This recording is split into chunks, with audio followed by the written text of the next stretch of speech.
I want you to hit me as hard as you can.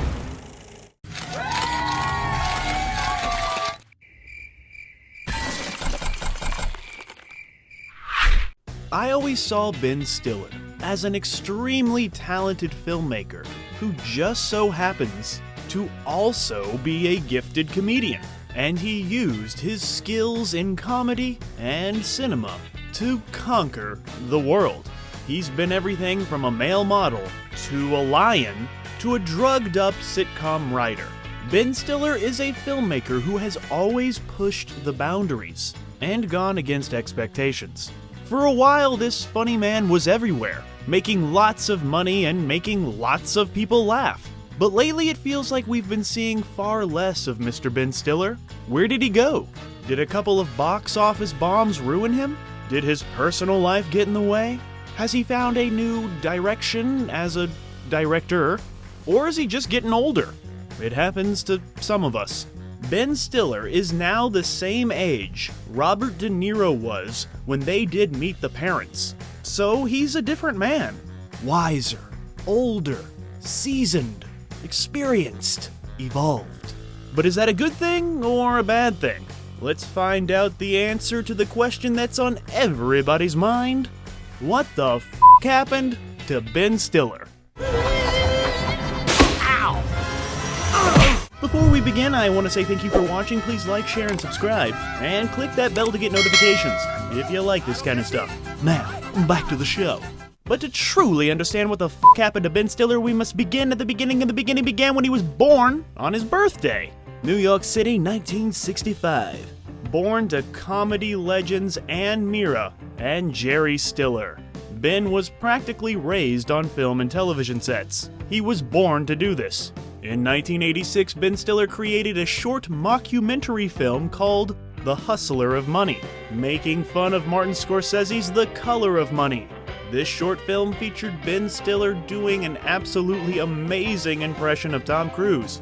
It was so hilarious that it got the attention of Saturday Night Live, who aired the short and hired Ben Stiller as a writer. But his time on SNL was very short-lived, as they did not want him to make any more short films, leading to Ben Stiller developing a parody music video, Going Back to Brooklyn, with comedian Colin Quinn. The success of his short films and music videos led Fox to offer Ben Stiller his own series, titled The Ben Stiller Show, in 1992. Although I'm not sure they knew exactly what they were signing up for, as the show was very experimental and got very low ratings. You won't get me! No! However, after The Ben Stiller Show was canceled, with just 12 of its 13 episodes aired, it won an Emmy for Outstanding Writing, and would go on to be considered one of the best sketch comedy shows ever created. Ben Stiller has the talent, the power, and the skills to turn sketch comedy, silly little sketch comedy, into high art. How could the same thing happen to the same guy so many times? But yeah, The Ben Stiller Show was canceled far too soon. Of course, when one door closes, a window sometimes opens, and for Ben Stiller, that window would be the opportunity to direct the film Reality Bites. This would prove to be a moderate success with a total of $33 million, and it got some good reviews. My introduction to the comedy of Ben Stiller was in one of my all-time favorite films from my childhood, Heavyweights. Ben Stiller delivers an over-the-top yet perfect performance. So good that you don't even realize it's Ben Stiller until years later, because I didn't even know who Ben Stiller was until years later. 1996 would see Ben Stiller appear uncredited in the Adam Sandler film Happy Gilmore, a role which he would revisit 24 years later in Hubie Halloween. Up next was the romantic comedy If Lucy Fell, and the David O. Russell film Flirting with Disaster. Of course, his most notorious film of that year would be his return to the director's chair in the Jim Carrey film The Cable Guy, a film that managed to pull in $102 million worldwide on its $47 million budget, but was deemed a failure because it didn't reach the financial heights of Jim Carrey's other recent comedies. The Cable Guy was a little too dark for a lot of people at the time, but has gone on to become a beloved cult classic. And in this one, you can truly see that Ben Stiller has a wonderful eye as a director. Because in The Cable Guy, he gets to do hilarious, funny comedy moments, some really sad, dramatic moments, and there's even moments of, terrifying horror, which only a director as talented as Ben Stiller could bring together. But with The Cable Guy being deemed a failure, even though it really wasn't, Ben Stiller turned his attention back to acting. In 1998, he would appear in Zero Effect, Your Friends and Neighbors, and Permanent Midnight. It's a drama about the writer of Alf struggling with a drug addiction. And Ben Stiller shows that he is an absolutely amazing dramatic actor in this one. Then finally, we all got to see the film that would turn Ben Stiller into a comedy superstar. There's Something About Mary, from the director of Green Book. The film would go on to be the fourth highest film of that year worldwide with $370 million at the box office, and went on to become a hilarious pop culture juggernaut. There's Something About Mary was a milestone in the art of comedy, and it helped bring some romantic heart to this gross-out rated-R genre. And of course, Ben Stiller would find his niche as a lovable, goofy, straight man, normal dude, who is at times misguided, and finds himself in ridiculous and often painful situations. Many copycats followed, but nothing would live up to Mary. 1999 would see Ben Stiller appear in two smaller films, The Suburbans, with a rare 0% on those tomatoes at Rotten.com, and an all-star ensemble film, Black and White, followed by the now cult classic, criminally underrated Mystery Men. Mystery Men was reinventing, satirizing, and expanding the superhero genre way before its time. And of course, Ben Stiller leads the way. Then there was a hilarious skit at the MTV Movie Awards with Ben Stiller playing Tom Cruise's stunt double, which is funny because in real life you don't need one. And in my opinion, this right here, in this MTV Movie Awards skit, is Ben Stiller at his best. It don't get better than this.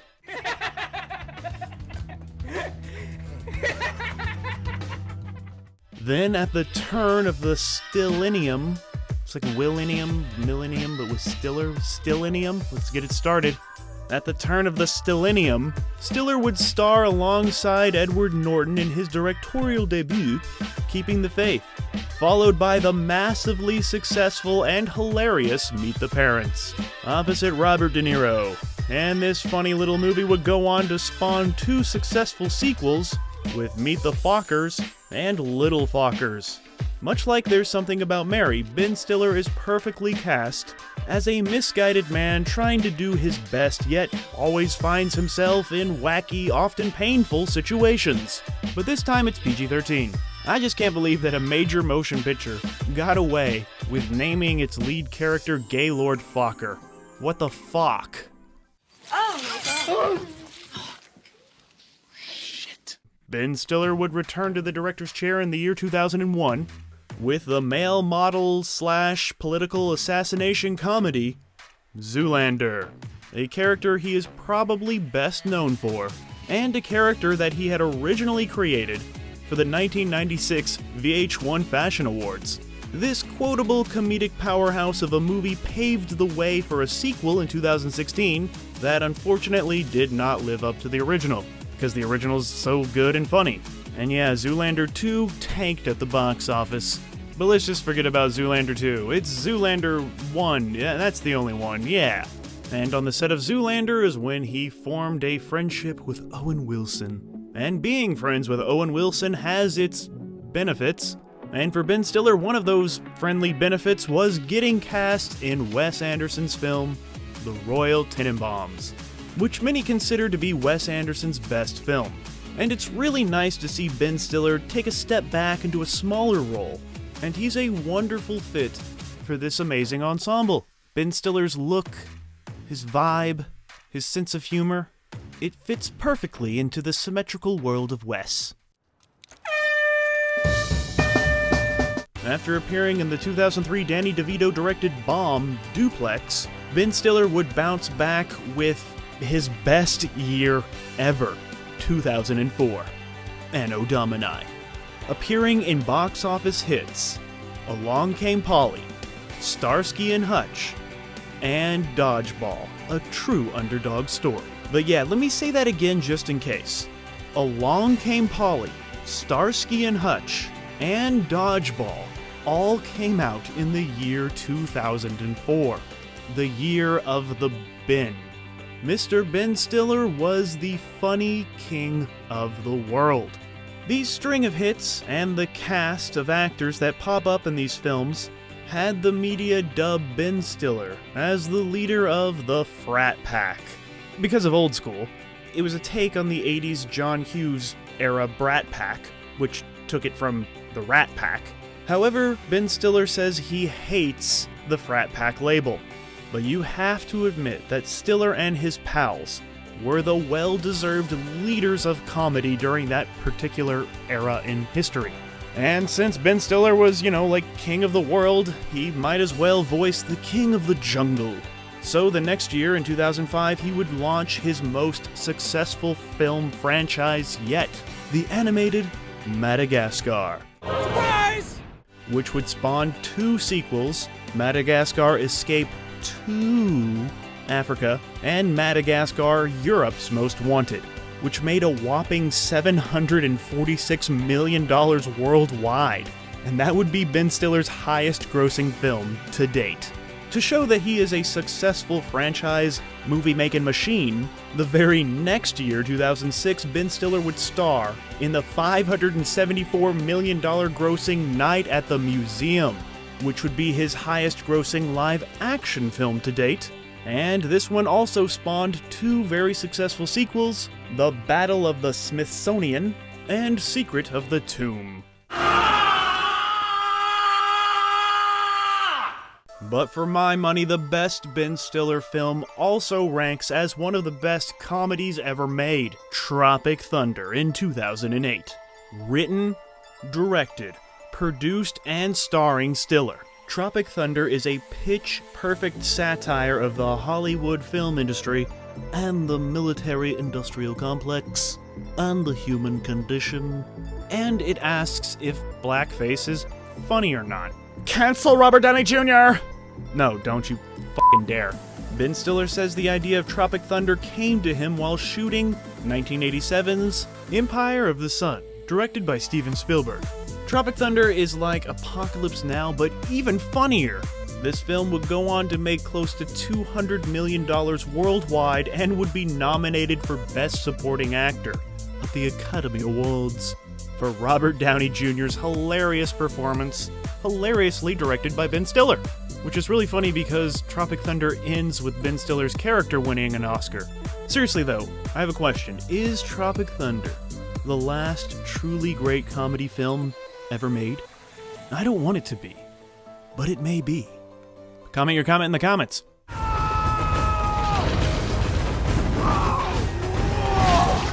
In the last decade, Ben Stiller has had a tremendous balancing act of appearing in more dramatic roles, such as Greenberg and the Meyerowitz stories, for writer-director Noah Baumbach, and high-concept comedies such as Tower Heist and The Watch, while also blending those 2 genres together in the excellent adaptation of The Secret Life of Walter Mitty.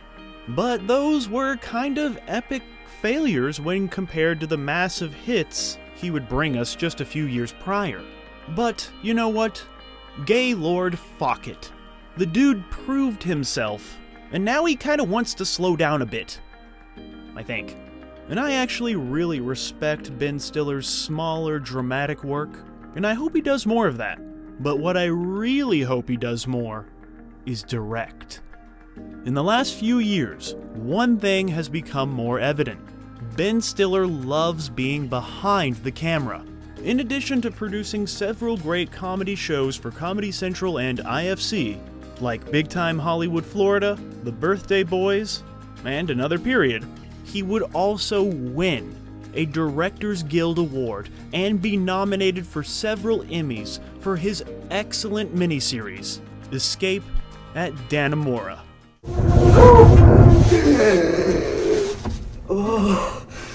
As well as directing 6 of the 9 episodes in 2022's Apple TV thriller series, Severance. I hear it's pretty good. And at no point when watching his newer dramatic projects do you ever think, this is directed by Derek Zoolander. No, you don't. He's one of the best directors working today. Don't tell anybody.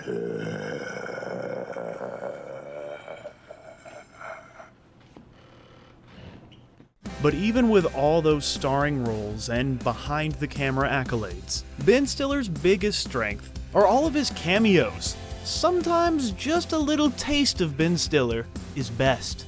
Just think about all of the shows and movies you've watched over the years where Ben Stiller pops up and steals every frickin' scene. Anchorman, Tenacious D and the Pick of Destiny, Friends, Extras, Curb Your Enthusiasm, Arrested Development, and even his return to Saturday Night Live. And there's even more cameos that I can't even think of right now. I've kissed Cameron Diaz, Drew Barrymore, I slapped Jennifer Aniston's butt. In films. Still counts. When Ben Stiller shows up, you know you are in for a comedic treat. Heck, even the music videos he appears in are hilarious, like Limp Bizkit's Rollin', P. Diddy's Bad Boys for Life, Tenacious D's Tribute, Jack Johnson's Taylor. That's my name. His personal life has remained relatively quiet compared to other Hollywood people. He married Christine Taylor in the year 2000, unfortunately splitting up in 2017. But they got back together in 2021. Happily ever after. Ben Stiller was also diagnosed with prostate cancer in June of 2014. And thank God he was declared cancer-free in September of that same year, after a surgery. His personal and family and health issues most likely affected his work. He had more important things to deal with, you guys. I will now be anonymous and known only as Eric Zoolander. Then in the year 2020, he lost his father, Jerry Stiller. And just 2 weeks later, Ben Stiller would appear on talk shows talking about how much he loved and respected his dad. And I can't speak for other people, but for me that, their spirit is something that's so much a part of me that I hold on to. I think those interviews tell you all you need to know about Ben Stiller. He's a humble genius. Yeah, whatever, I use that word, genius. Ben Stiller is truly one of the best Hollywood has to offer, and I cannot wait to see what he does next. And what I hope he does next is direct more things like Escape at Dannemora. It's freaking great, you guys. So nobody should give a f*** about what the f*** happened to Ben Stiller, because he's doing just fine.